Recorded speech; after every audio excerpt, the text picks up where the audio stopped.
من أنا من أنا لولاكم كيفما حبكم كيفما أهواكم من أنا من أنا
damaikan mati ini saat salahku melangkah gelap hati penuh dosa, beriku jalan berarah temuimu di syurga. Terima sembah sujudku, terimalah doaku, terima sembah sujudku, izinkan ku bertaubat.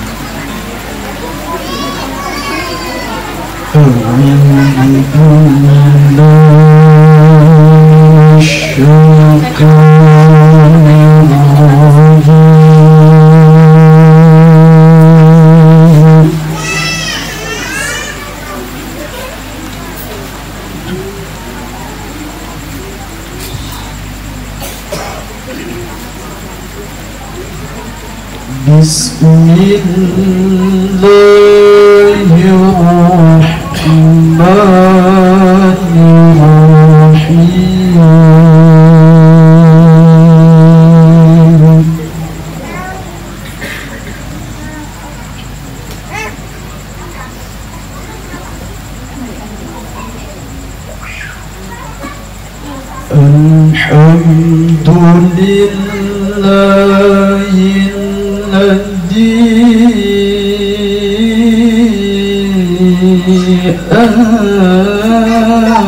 أنزل على عبده الكتاب ولم يجعل له عوجا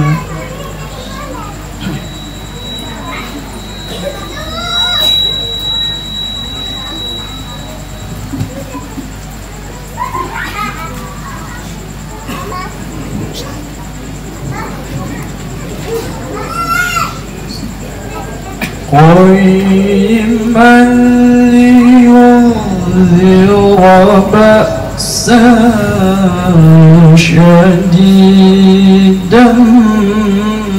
من لدنه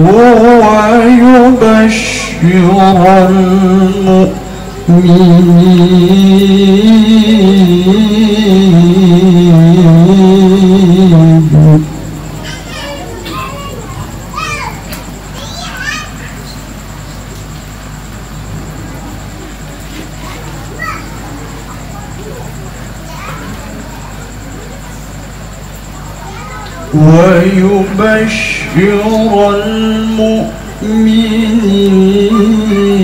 الذين يعملون الصالحات أن لهم أجرا حسنا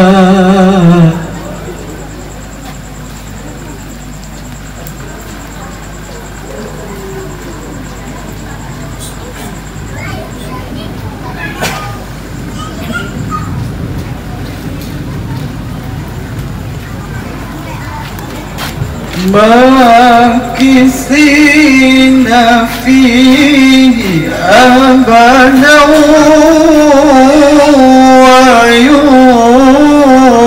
وينذر الذين قالوا اتخذ الله ولدا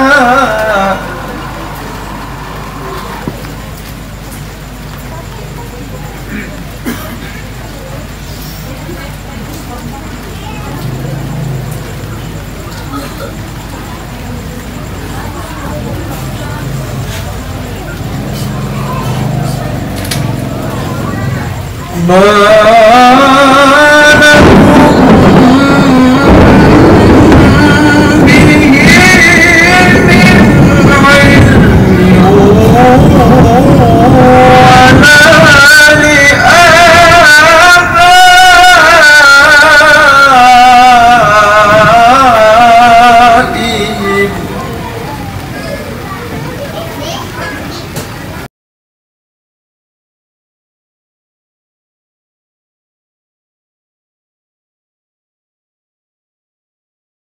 Assalamualaikum warahmatullahi wabarakatuh.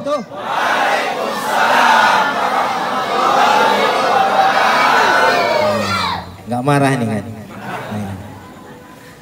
Bismillahirrahmanirrahim. Wassalatu wassalamu ala rasulillah Muhammad ibn Abdillah wa ala alihi wa ashabi wa mawalah amma ba'd. Ya, belum seberapa dibanding kuburan ya. Kuburan lebih gelap lagi. Apalagi kalau tidak punya bekal amal ibadah. Sama kita hormati dan muliakan. Dalam hal ini sebenarnya seyogianya Bapak Kepala Desa Perkebunan Bukiun, Bapak Kasinuddin Jega kita undang. Juga Bapak Kepala Desa Namubelin, Bapak Fajar Wibowo. Tapi karena mereka berdua sedang bimtek, jadi mereka tidak bisa hadir. Dan titip salam kepada kita semua yang hadir. Kemudian yang sama kita hormati tokoh masyarakat yang tidak asing lagi di Kecamatan Kuala, yang juga merupakan anggota DPRD tingkat 2 Kabupaten Langkat. Beliau adalah yang baru saja tadi telah menyampaikan sambutan kepada kita. Dalam hal ini tidak berlebihan kalau saya sebut Bapanda Haji Rahman Nurdin Rangkuti SHMKN yang sudah hadir bersama kita semenjak dari tadi.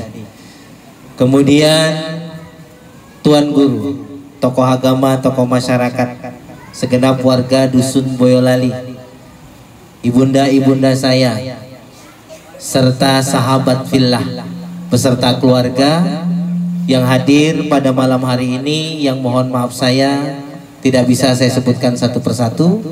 Juga para tokoh dan tetua dari dusun ataupun desa tetangga yang juga menghadiri acara pada malam hari ini.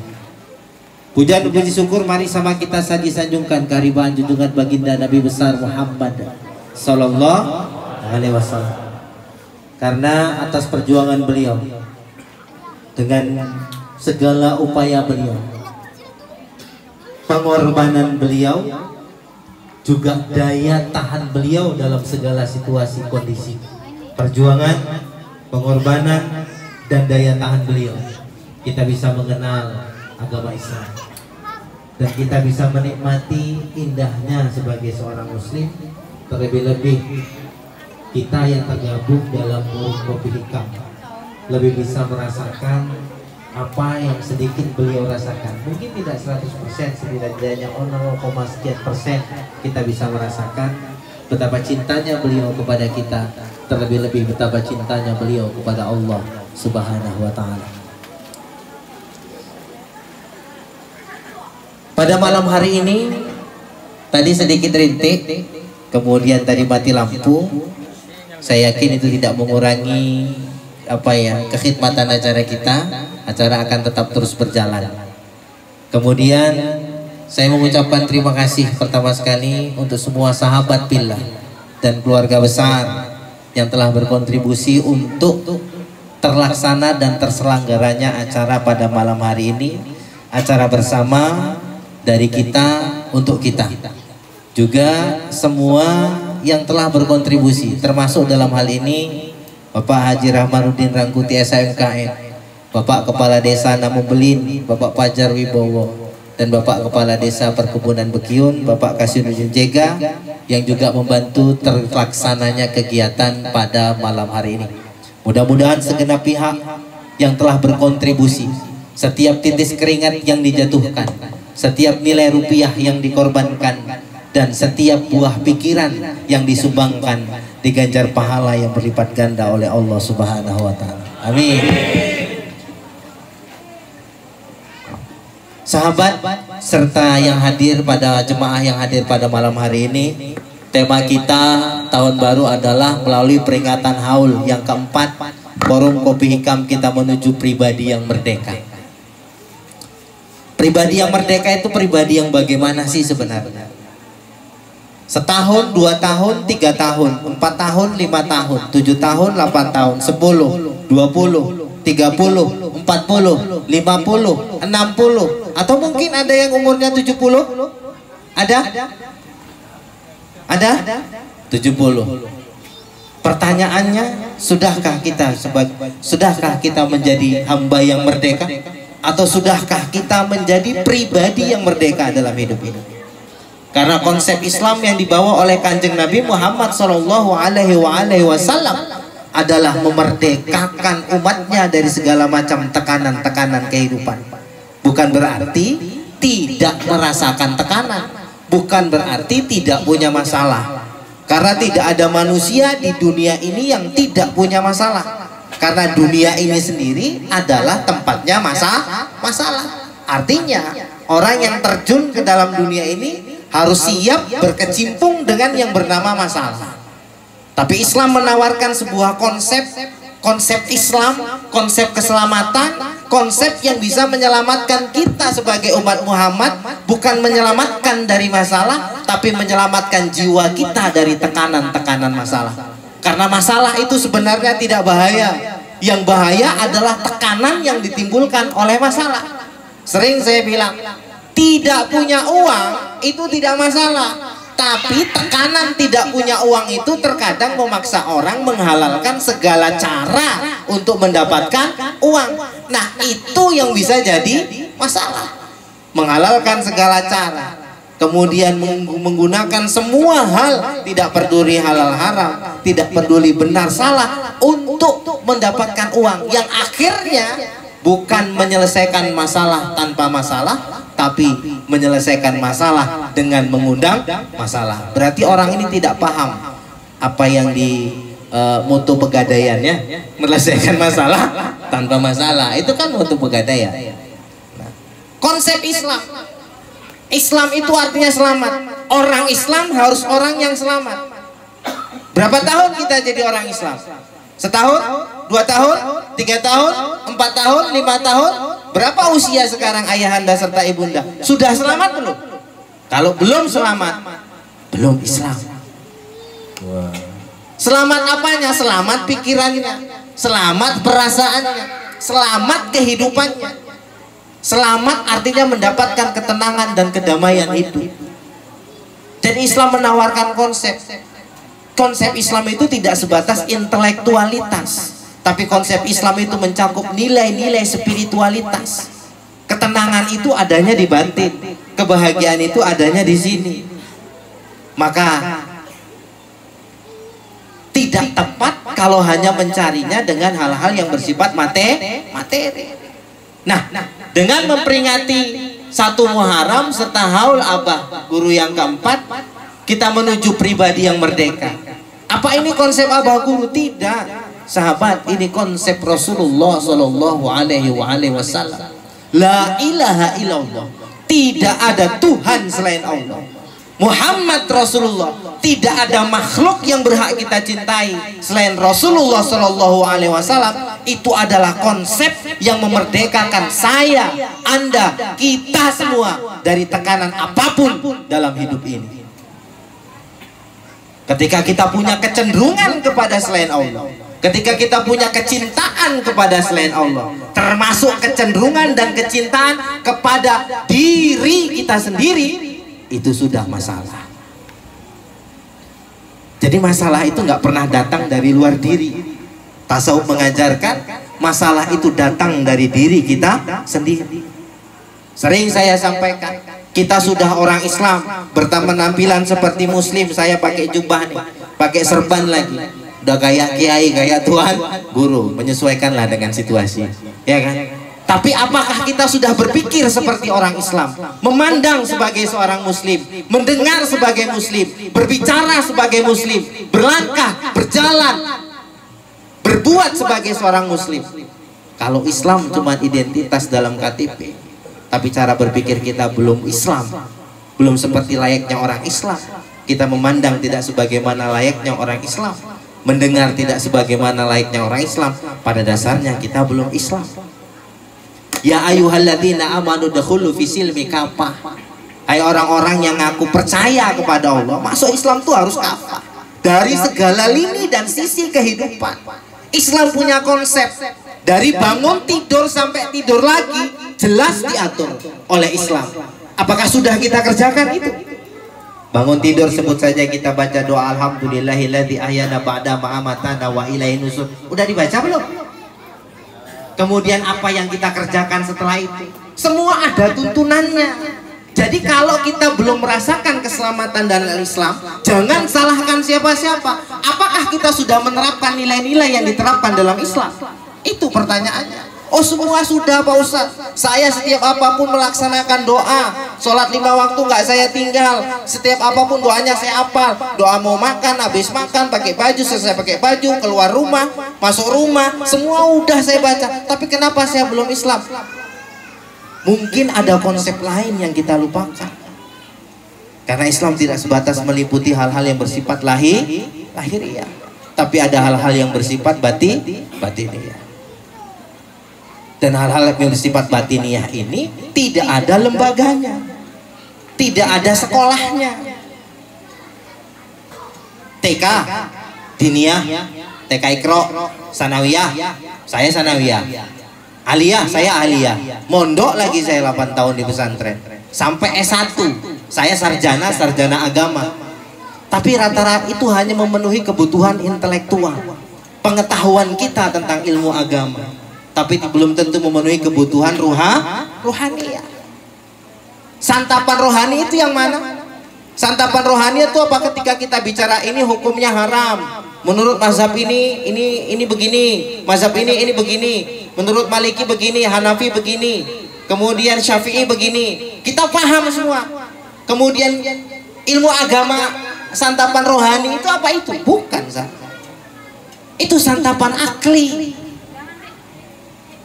Santapan rohani adalah ketika kita bicara dari hati ke hati. Hidup lampu. Kita pending dulu sebentar ya. Nah, jadi begitu. Nah, konsep-konsep ini jarang dipahami, hadirin. Jarang dipahami. Karena tidak ada lembaga yang kita anggap sebagai kadang-kadang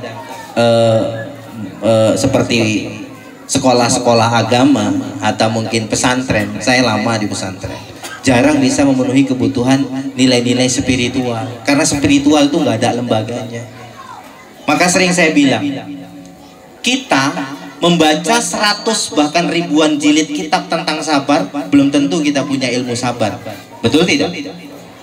Kita membaca 1000 jilid buku tentang ikhlas, belum tentu kita punya ikhlas. Apalagi bacanya pun kita nggak ikhlas. Betul tidak? Kita membaca 1000 kitab tauhid, belum tentu kita punya tauhid yang benar. Kita membaca 1000 kitab tentang tawakal, belum tentu kita jadi hamba yang tawakal. Paling kita tahu tawakal itu apa.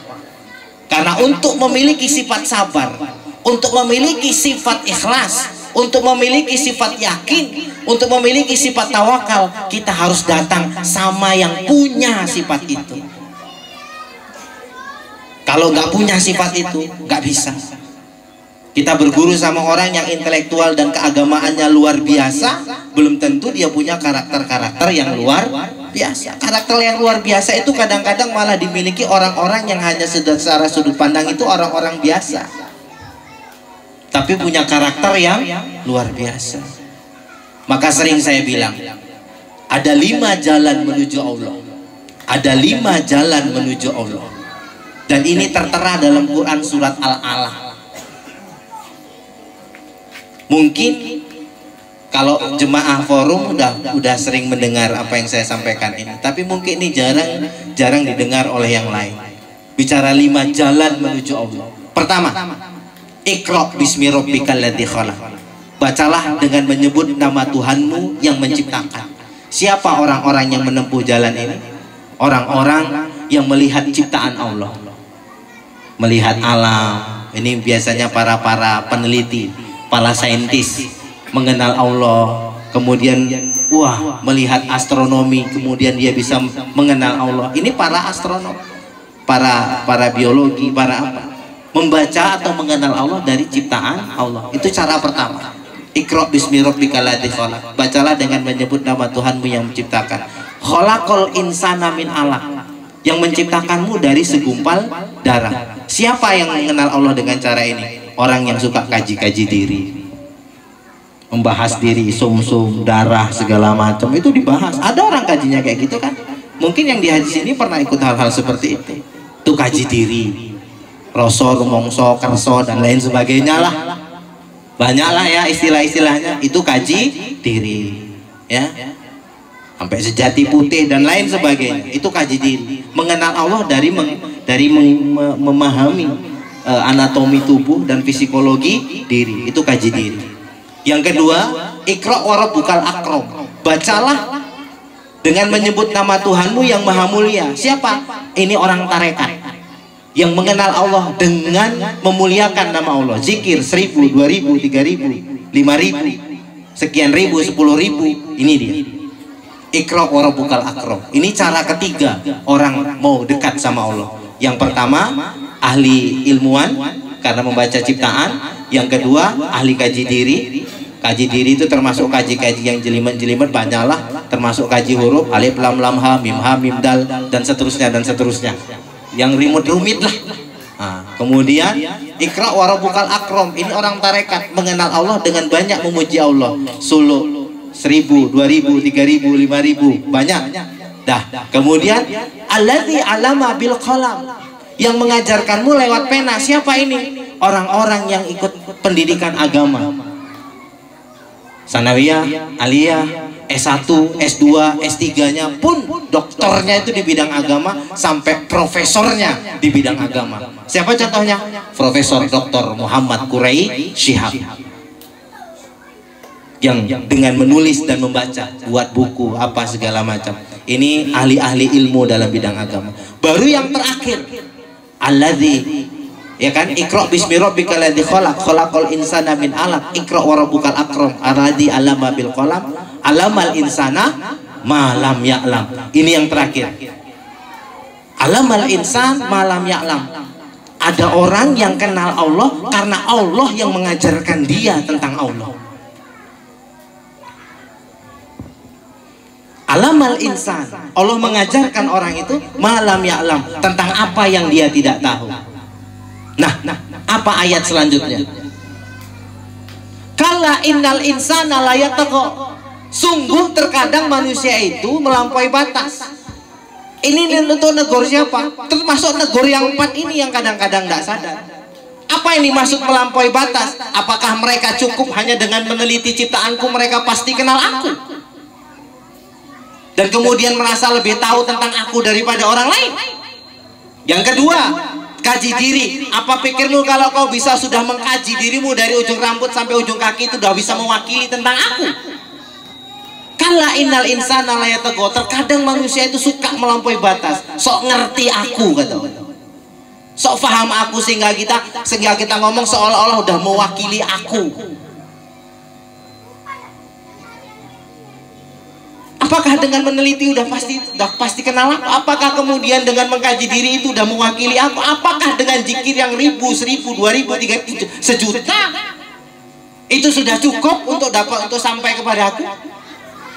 Atau dengan belajar, meskipun kamu dari SD, SMP, SMA-nya agama semua, S1, S2, S3 sampai profesor, terus kalau kau profesor kau udah paling kenal aku, kata Allah. Kala innal insana la yatagha. Manusia itu kadang melampaui batas. Ara'ahu staghna. Apa karena aku cukupi? Apa karena aku butuhi sehingga dia lupa siapa membutuhi? Kalau dia pun bisa meneliti, kenapa dia bisa meneliti? Kalaupun dia bisa berzikir, karena siapa dia berzikir? Kalaupun dia bisa mengkaji dirinya, karena siapa dia bisa mengkaji itu? Kalau tanpa izinku, gak akan dia bisa kenal aku.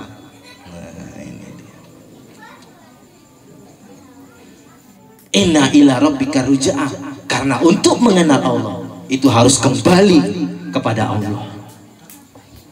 Nabi Muhammad, apakah kaum ilmuwan? Bukan. Kaum yang mengkaji diri? Bukan. Apakah kaum yang banyak berzikir? Bukan. Apakah ahli orang yang berpendidikan dari SD? Bahkan Nabi Umi tidak bisa nulis dan tidak bisa baca sampai Nabi Muhammad yang kelima. Alamal insan malam ya. Allah ajarkan dia apa yang dia tidak paham.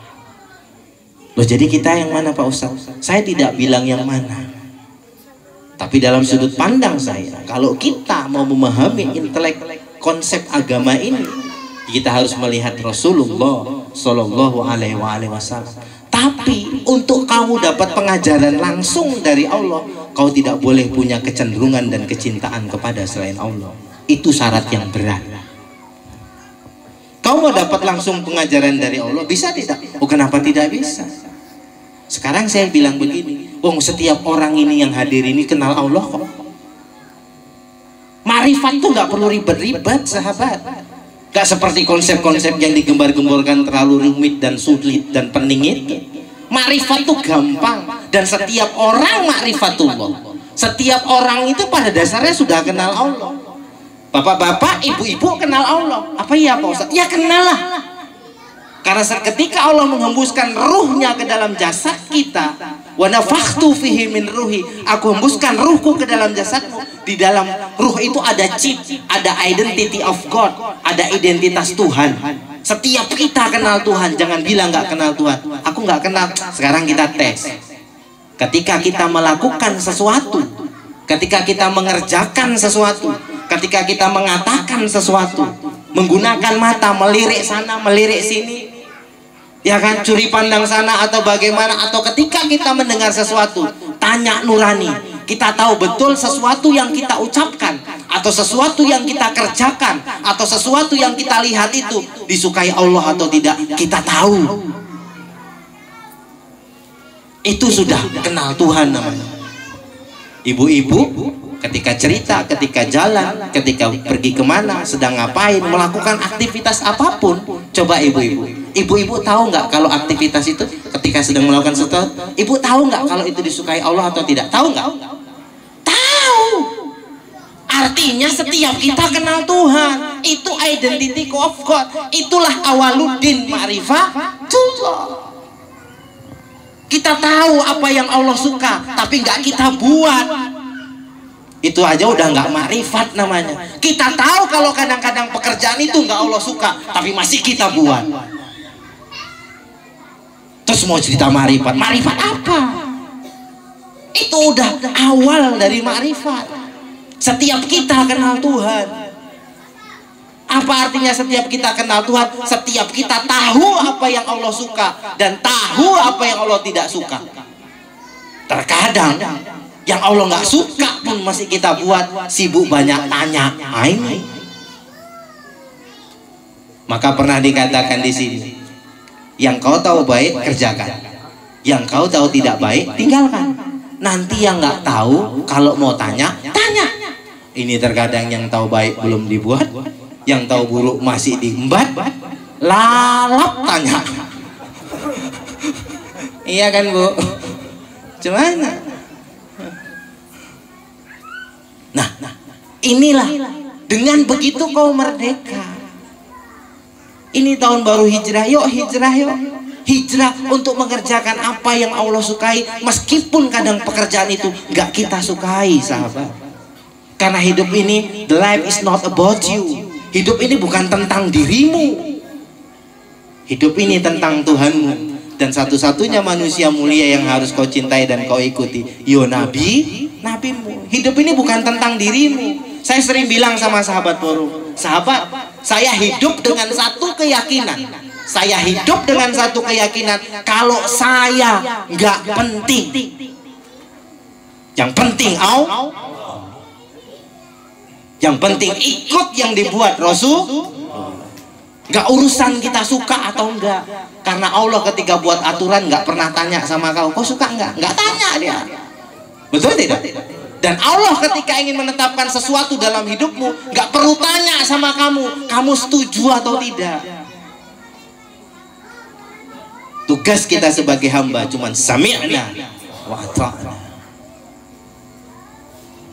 Maka kalau mau hidup tenang, bicara Islam, ini konsep.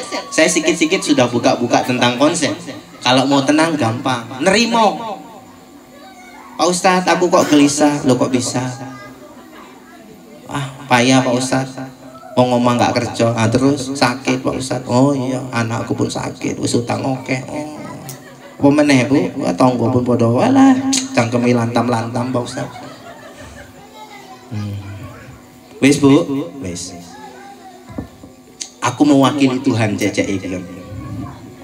Aku saya jajak mewakili Tuhan. Maksudnya Pak Ustadz wis rungokno. Yem, aku nggak sebut namanya lah ya. Yem, aku sing gawe bojomu nggak kerja.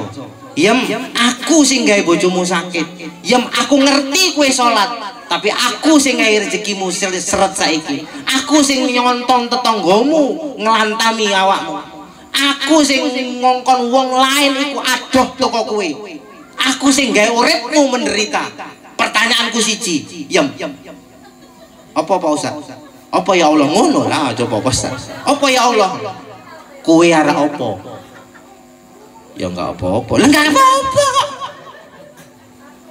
Coba sahabat, wa man lam yaqdu ala qada'i wa lam yaqdu ala qadari fa bahasroban siwai. Yang enggak terima ketentuanku, yang enggak mau ikut ketetapanku, cari Tuhan selain aku, kata Allah. Pada titik tertentu kita cuma bisa jalani, Bu. Hidup ini kalau bisa ikut mau kita, wah nggak perlu ada Tuhan, betul tidak? Tuhan adalah zat yang membuktikan, yang akan mengatakan kepadamu kalau hidup itu nggak bisa seperti maumu, tapi hidup itu pasti seperti mauku, kata Allah. Dan ketika yang terjadi pada hari ini itu nggak mau kita, ketika yang terjadi pada hari ini itu nggak seperti harapan kita, ketika yang terjadi pada hari ini tuh nggak seperti keinginan dan rencana kita, nggak mau kita, nggak keinginan kita, nggak kehendak kita. Pertanyaannya berarti mau siapa itu?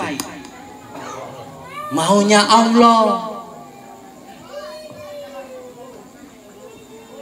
Sakit nggak mau kita, rezeki seret nggak mau kita, gagal nggak mau kita, tapi kok terjadi?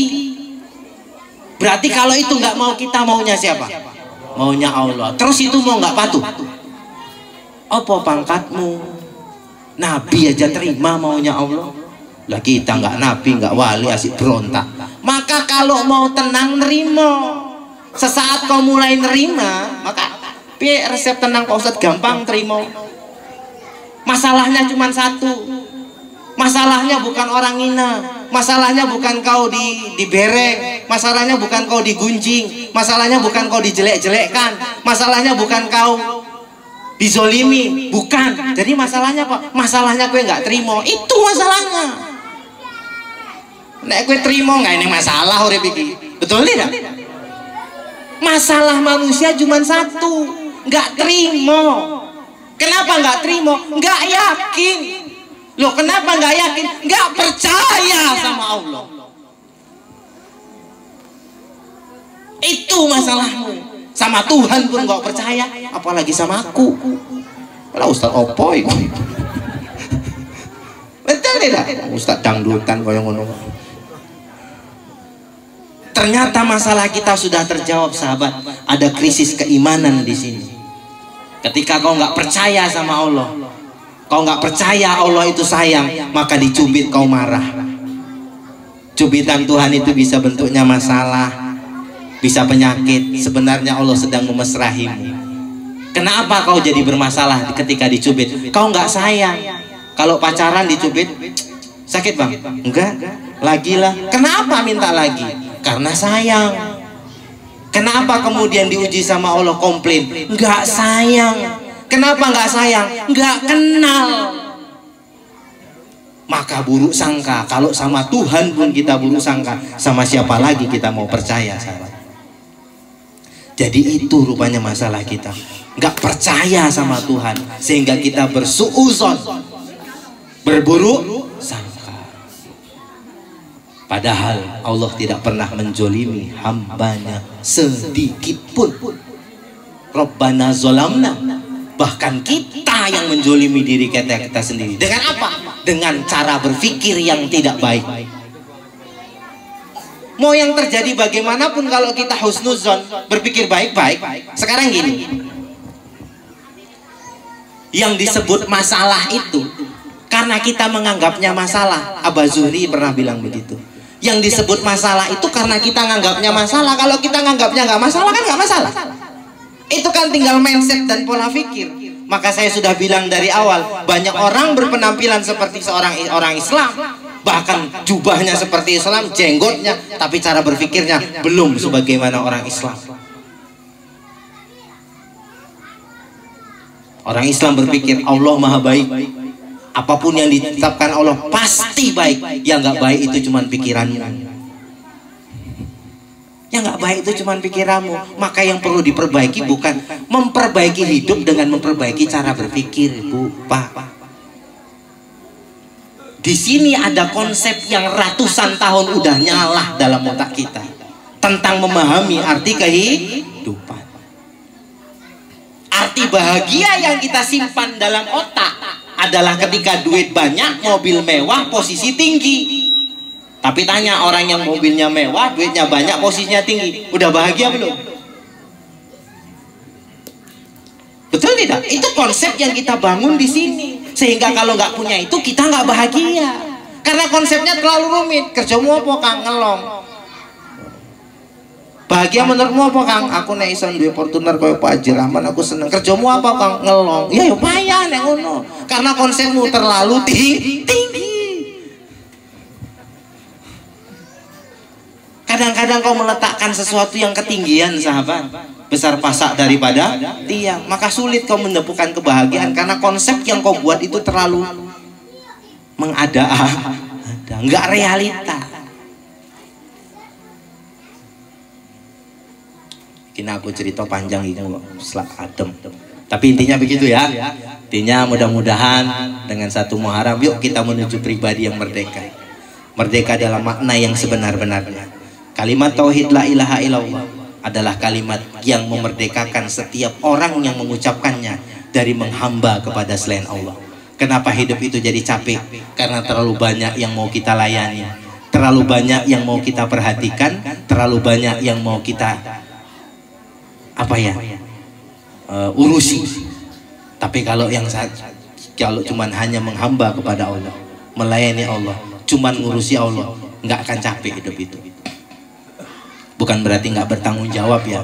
Konsepnya, wah ini konsepnya luas, nggak mungkin kita bahas dalam waktu yang sesingkat ini. Tapi itulah intinya. Maka la ilaha illallah itu kalimat yang memerdekakan orang. Yang ketika orang paham, maka seperti yang dibilang Gusmus, Kiai Haji Mustafa Bisri, di dunia ini nggak ada yang bisa nekan saya selain Allah. Itulah kalau kita memahami kalimat tauhid yang sebenarnya. Di dunia ini nggak ada yang bisa menekan saya selain Allah. Man aroda syai'an khaifan lah, kata bijak tasawuf. Wa man ahabba syai'an abidan lah. Yang menginginkan sesuatu akan takut sesuatu. Yang mencintai sesuatu akan jadi hamba sesuatu. Man aroda syai'an, yang menginginkan sesuatu akan takut sesuatu. Ingin kaya takut miskin, ingin sehat takut sakit, ingin lapang takut sempit, ingin lancar takut seret. Betul tidak? Ingin bojo meneh takut cerai. Yang ingin sesuatu pasti takut sesuatu. Tapi kalau kau ingin Allah, kau nggak akan pernah takut apapun. Ketika kau ingin sesuatu, kau akan takut kehilangan sesuatu. Kalau kau ingin Allah, kau nggak akan takut apa-apa karena Allah nggak pernah hilang. Man ahabba syai'an abidanlah. Yang mencintai sesuatu akan jadi hamba dari sesuatu. Terlalu mencintai istri, jadi hamba istri. Terlalu mencintai suami, jadi hamba suami. Terlalu mencintai anak, jadi hamba anak. Terlalu mencintai orang tua, jadi hamba orang tua. Terlalu mencintai jabatan, jadi hamba jabatan. Harta, tanah, pangkat. Terlalu mencintai anggapan, jadi hamba anggapan. Tapi kalau kau terlalu mencintai Allah, kau akan hanya menjadi hamba Allah. Dan hidupmu akan lebih indah. Wallahi, demi Allah pasti lebih indah. Yuk, dengan semangat tahun baru kita punya pribadi yang baru. Pribadi yang menjadikan sisa usia ini, ayahanda, ibunda, berapapun usia kita tinggal sisanya. Mungkin usia saya sekarang 41 tahun, ada yang 50, 60, 70, atau ada yang masih anak-anak. Tapi seanak-anak kayak gitu pun itu tinggal sisanya loh. Bicara sisa memang bisa 10 tahun lagi. Bicara sisa memang bisa 1 tahun lagi. Bicara sisa bisa sebulan lagi loh Bu. Loh, bicara sisa bisa seminggu meneh loh. Piye coba ibu? Bicara sisa bisa 1 jam lagi. Udah siap. Waduh, gawat Pak Ustadz. Nah, maka di sisa-sisa usia dalam konsep ini, jadilah pribadi yang baik. Pastikan istrimu nggak akan menemukan suami sebaik engkau. Pastikan suamimu juga nggak akan menemukan istri sebaik engkau. Pastikan anakmu nggak akan menemukan orang tua sebaik kalian. Pastikan orang tuamu nggak akan menemukan anak sebaik kalian. Tetanggamu nggak akan menemukan jiran sebaik kalian ketika kalian mati. Rekan kerjamu nggak akan menemukan rekan kerja sebaik engkau. Bosmu, tempatmu bekerja nggak akan menemukan anggota sebaik engkau ketika kau mati. Pastikan satu hal sahabat, maka kau akan jadi pribadi yang lebih baik. Mudah-mudahan bermanfaat. Selanjutnya kita akan doa bersama. Yang benar dan hak pasti dari Allah. Yang salah pasti dari keterbatasan ilmu dan pemahaman saya. Kepada Allah saya mohon amat, kepada kita semua saya mohon. Kepada Allah saya mohon ampun, kepada kita semua saya mohon maaf. Kalau pedang melukai tubuh masih ada harapan sembuh, tapi kalau lidah melukai hati, hendak kemana obat dicari. Billahi taufiq wal hidayah. Wassalamualaikum warahmatullahi wabarakatuh. يا من صليت بكل الأنبياء، يا من في قلبك رحمة للناس، يا من ألفت قلوبا بالإسلام، يا حبيبي يا شافعي يا رسول الله، بأمي وأبي فديتك سيدي، صلاة وسلام عليك يا نبي. حبيبي يا محمد أتيت بالسلام والهدى محمد، حبيبي يا محمد يا رحمة للعالمين يا محمد، يا من حليت حياتنا بالإيمان، يا من بجمالك علمت الإحسان، يا من نورت قلوبنا بالقرآن، يا حبيبي يا شافعي يا رسول الله، بأمي وأبي فديتك سيدي، صلاة وسلام عليك يا نبي. حبيبي يا محمد أتيت بالسلام